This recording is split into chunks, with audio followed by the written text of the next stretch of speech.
नमस्कार, मी सागर Shirole खेडशिवापूरवरून business belong करतो. मला 4 ते 5 वर्षापासून माझ्या छातीवरती एक गाठ होती आणि ती गाठ मी डॉक्टरांना दाखवली. डॉक्टरांनी मला 3 ते 3.5 लाख रुपये खर्च सांगितला होता गाठ काढायचा. त्याच्यानंतर मी थोडंसं घाबरलो छातीवर असल्यामुळे आणि तो विषय सोडून दिला. त्याच्यानंतर माझ्या बायकोला गालावरती वांगाचे डाग आले होते.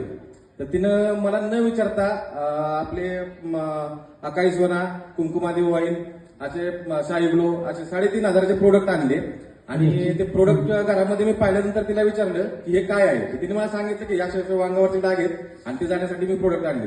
तर त्याला सांगितलं अरे माझ्या छातीवरती एवढं गाठ आहे मोठी, 3.5 लाख रुपये डॉक्टरने खर्च सांगितलाय, तर एवढ्या मोठ्या यासाठी मी काहीच करत नाही आणि तू छोटेसे डाग आहेत त्या डागांसाठी 3,500 रुपये घालवलीस. मला थोडासा राग आला. तर तिने मला सांगितलं की ह्या अकाई सोना आहे, हे खूप चांगली, तुम्ही सुद्धा पिऊन बघा. आता पिऊन बघायला म्हणल्यानंतर मला आला राग. मी दुसऱ्या दिवसापासून त्या अकाई सोनाची प्यायला सुरुवात केली.